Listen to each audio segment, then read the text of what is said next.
y ahora todas las aves se pueden enfermar. Y yo no puedo controlar eso.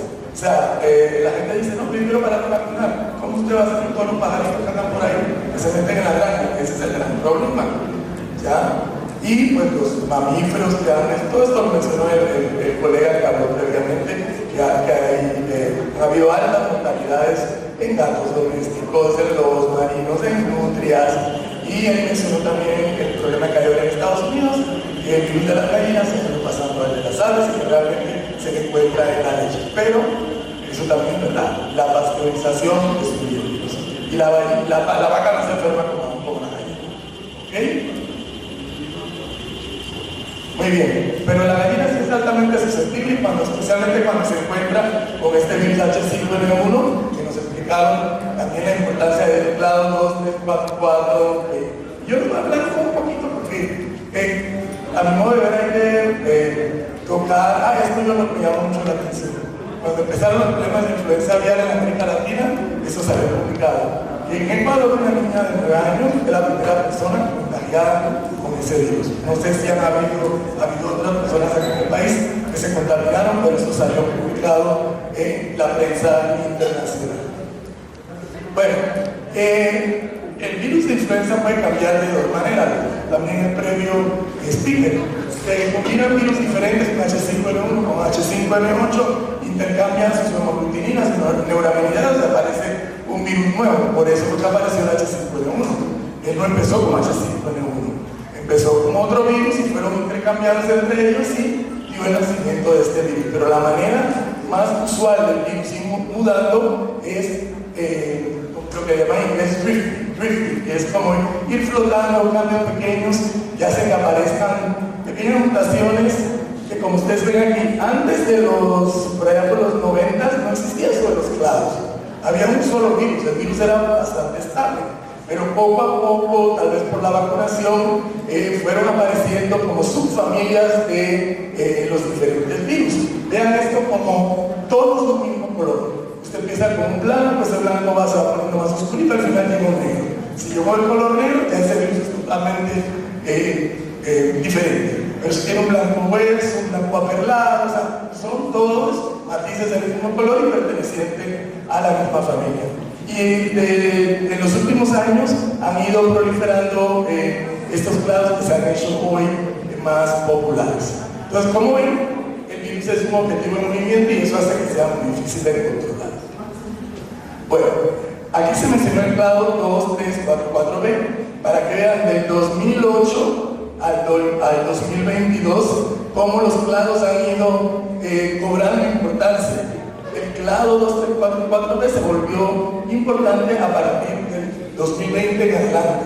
Antes eran otros los clados que eran importantes. Entonces esto es muy importante irlo siguiendo, o sea, hacer un seguimiento para saber qué es lo que está pasando con el virus de la influenza en el mundo. Por cierto, ese 23444B también tiene un montón de subtipos, dependiendo de la zona en que lo analicen. Algo que quiero mencionar también, el 23444B en realidad no es un clado asociado al H5N1. Esa es una familia de virus. Puede ser H5N6, todo eso que usted ve en esta lista es el clado 23444, ¿ya? Pero él puede aparecer en el H5N6, H5N1, H5N8, pero es una configuración específica en la hemoglutinina y representan virus con propiedades biológicas variables y es el que se ha vuelto más predominante en el mundo, ¿ya? El 23444B. Entonces, eso, a lo que voy que yo no puedo decir 23444B es igual a H5N1. Puede ser, pero también puede ser H5N6 o H5N8. La culpa de todos estos son las aves migratorias. Ellas, como comenzó en Asia, ellas se reúnen en las estepas rusas, en las de Europa, las de Norteamérica, se encuentran con todos sus amiguitos y empiezan a intercambiar sus virus. Y es ahí donde se dan las recombinaciones y apareció el bendito clado 23444B. Entonces vean la ruta que tenemos acá en el continente americano. No sé acá en Ecuador, pero en Panamá, si usted va a Panamá ahora, usted ve las aves migratorias, todo el mundo contento, llegaron las aves migratorias, vamos a observarlas, vamos a notar cuáles son las especies que está pasando.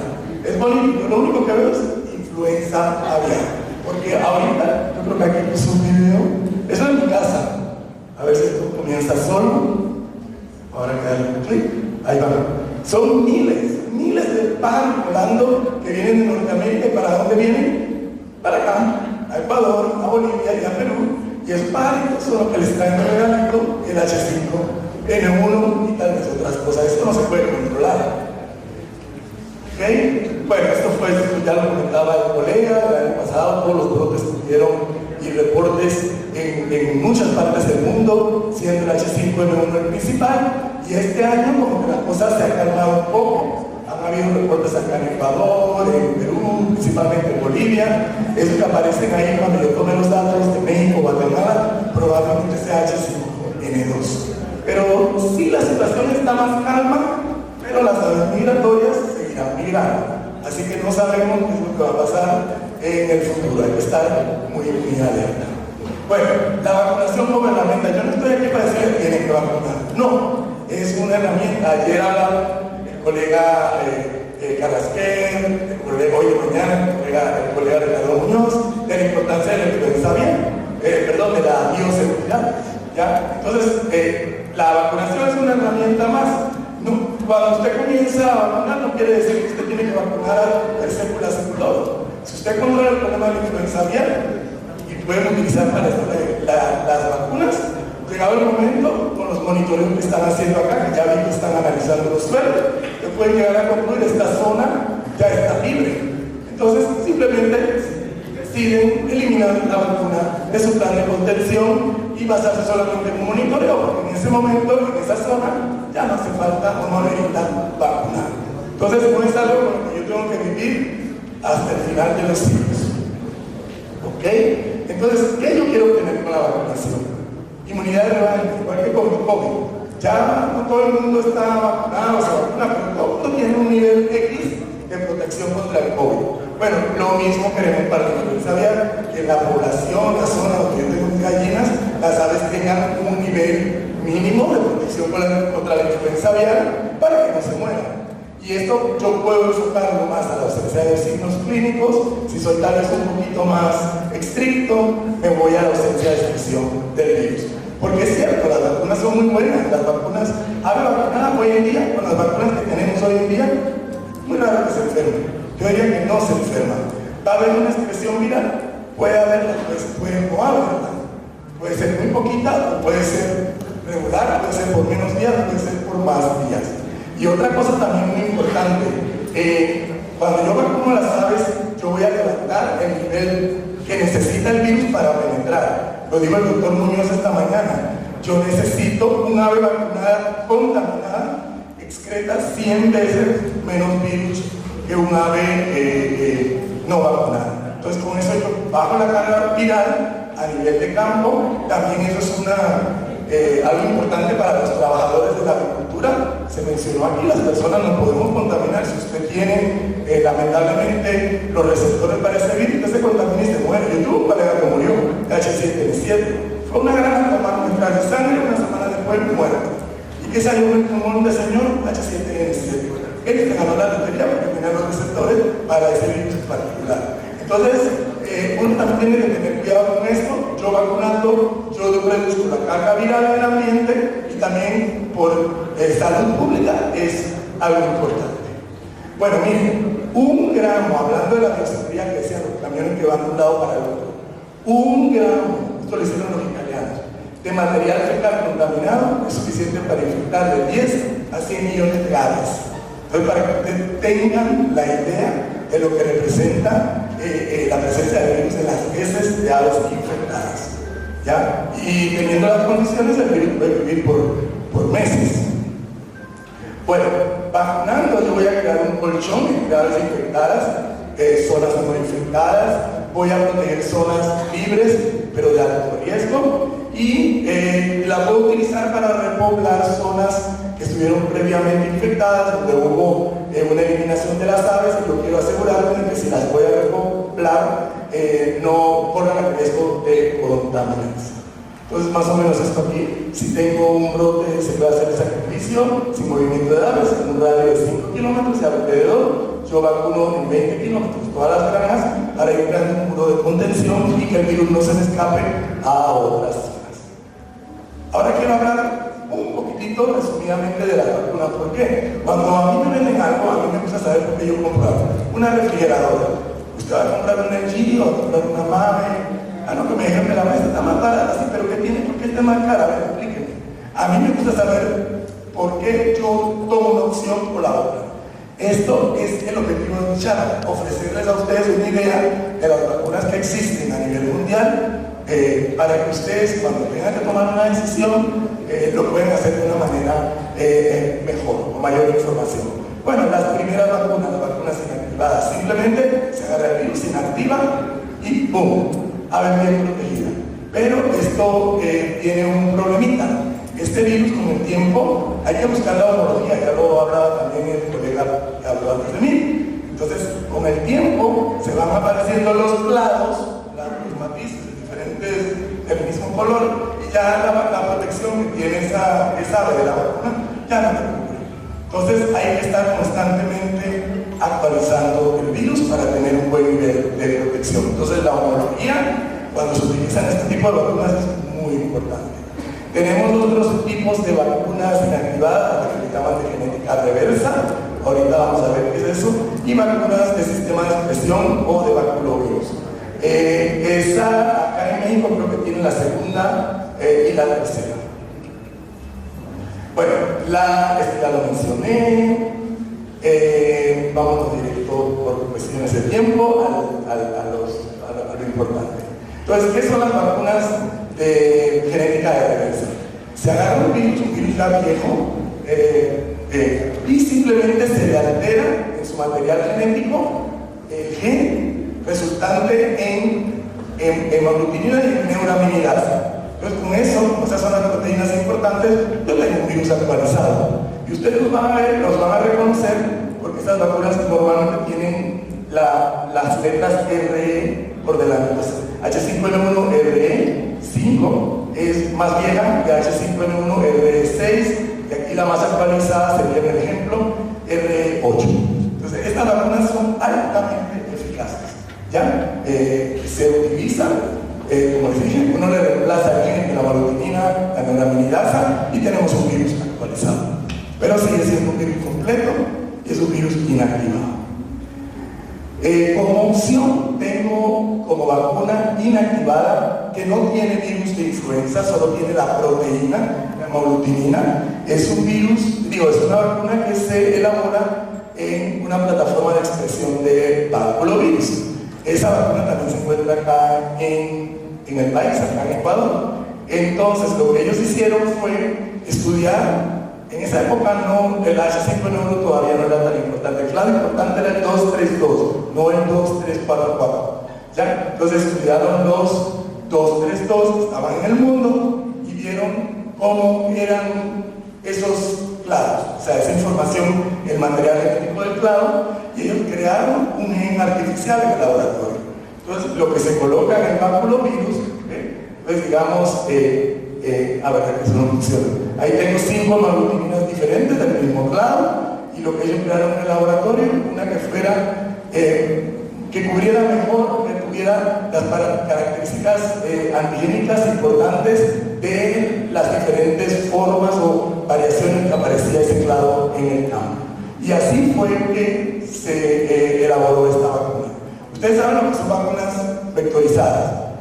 Una vacuna HPV, por ejemplo, contra el Newcastle, laringo, boro.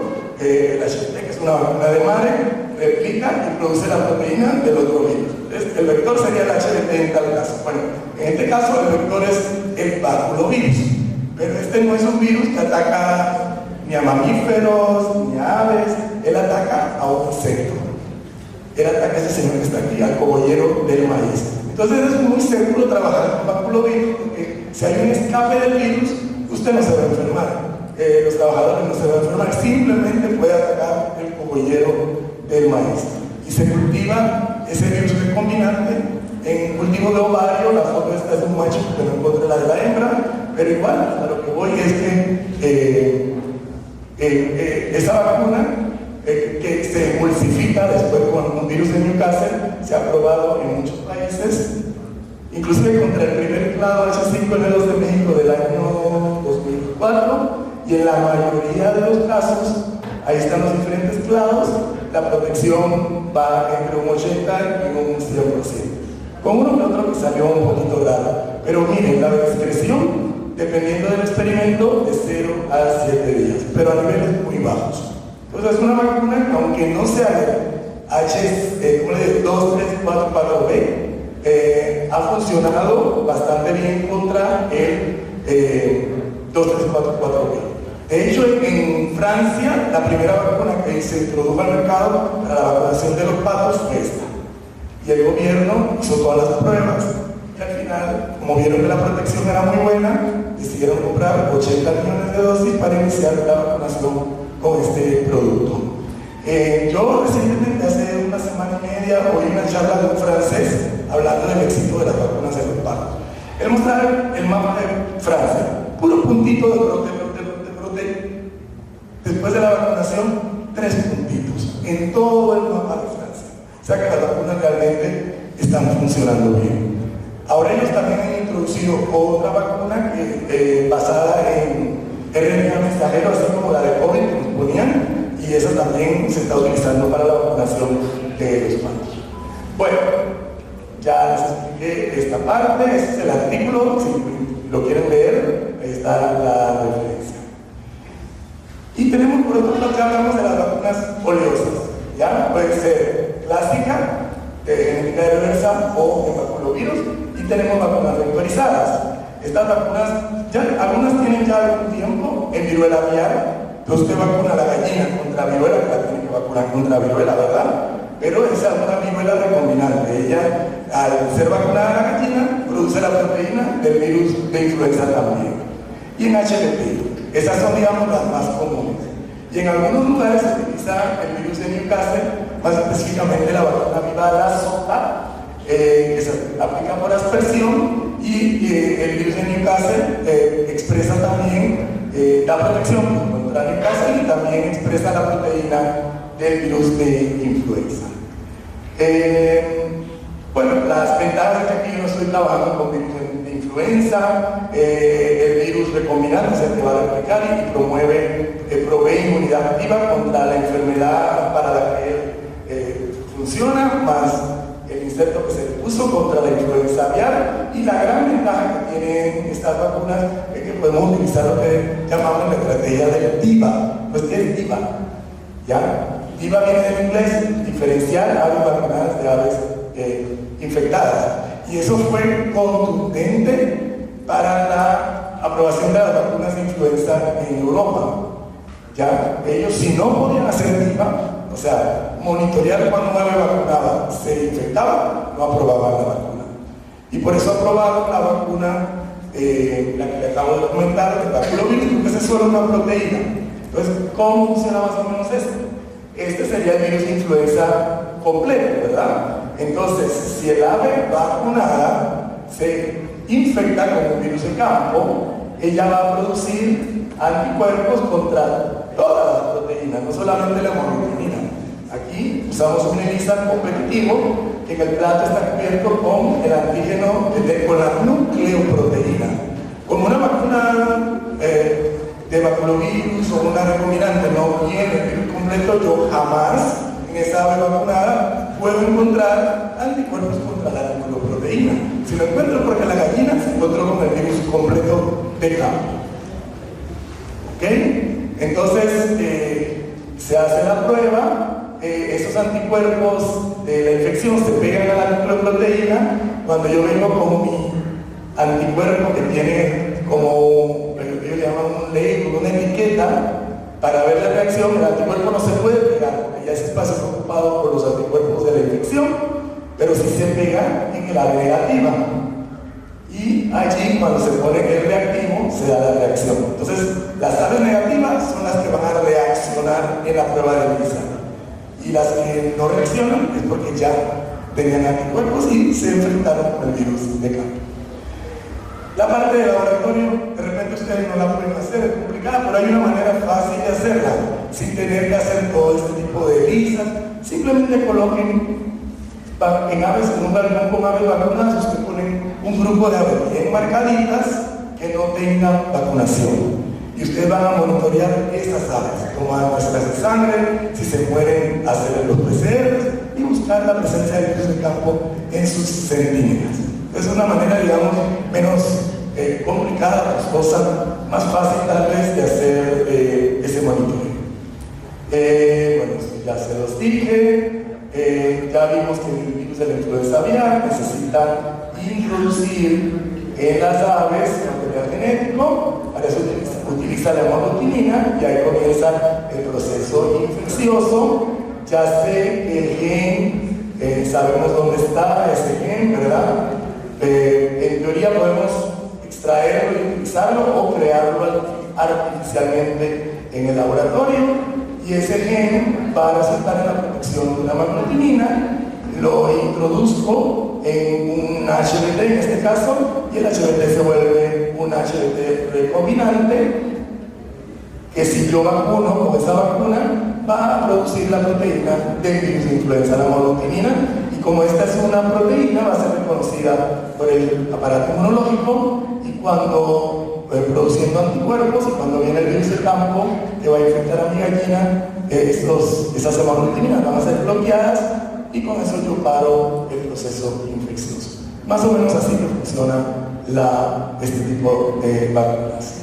Estas vacunas tienen ciertos problemas. Bueno, además de la administración individual, es que si yo utilizo la viruela sola no es muy buena, dando buena protección. Es de las peorcitas de todos estos virus. El virus de Newcastle, si el ave tiene inmunidad maternal, la sota no prende, entonces tampoco es muy conveniente. Y el HBT tiene la desventaja de que es un vector lento. Si usted vacuna con una vacuna viva normal de Newcastle, digamos, en 4 días las aves deben estar protegidas. Pero si es una vacuna recombinante contra Newcastle, para poner el ejemplo en HBT, esa protección se va a dar en 4 semanas. Entonces el HBT tiene que ir replicando hasta que llega al tope, y eso se da entre la tercera y cuarta semana, y la protección no cae. Es un herpes virus, como el herpes labial. Algún día tu herpes labial no se puede quitar de él, o sea, ese estrés y le sale el herpes en el labio. Lo mismo pasa con estas vacunas. ¿Ya? Esa es la verdad, y yo no las puedo combinar con otros HBT porque hay interferencia. Bueno, hay un esquema que ustedes acá no disponen de él, pero se los quiero mencionar porque realmente con este esquema yo puedo sacarle una mayor ventaja a las vacunas inactivadas, llámese de virus completo o en sistema de expresión baculovirus. Y es utilizar una vacuna recombinante, ya sea de viruela o en HBT al primer día, y usar posteriormente la vacuna inactivada. El sistema inmune no es solamente, ustedes saben, está compuesto de la parte celular y la parte humoral. Y la parte celular aborda cierta parte del antígeno, y la parte humoral aborda otra parte del antígeno.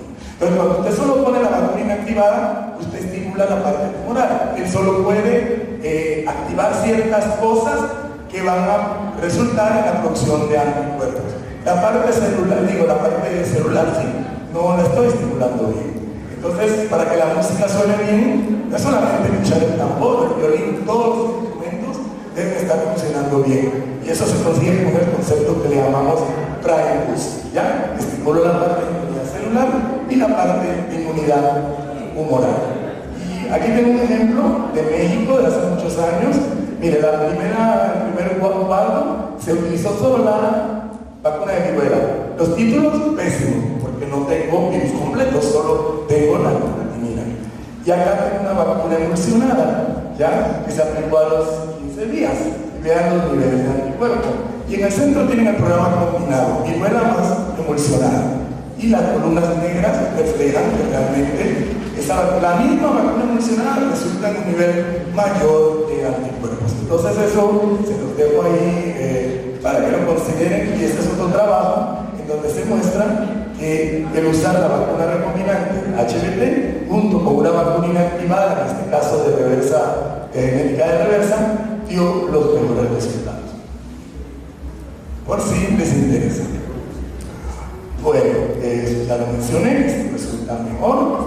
Bueno, ya para terminar, el virus de la influenza aviar tiene una gran capacidad, como ya vieron, de evolucionar y de ir cambiando y infectar un gran número de especies. Las aves acuáticas silvestres juegan un papel en la transmisión, lo siguen jugando, pero ahora tenemos también las otras aves silvestres, tengo formas de baja patogenicidad y formas de alta patogenicidad, y que el más importante es el H5N1 con el clado 2344B. También lo dijo el colega de H5N1 que no es de ese clado. Y ese es el tipo más importante en estos momentos de contacto a nivel mundial. Entonces, las vacunas pueden ser un arma importante en el control de la enfermedad, pero deben ser consideradas y evaluadas cuidadosamente, porque son, como ven, ellas no son todas iguales, ¿ya? Y que el concepto Primus, que yo les mencionaba, ofrece la mejor opción para implementar de manera eficaz la respuesta del plan de vacunación con vacunas poliomielitis. Y con esto yo termino. Muchas gracias.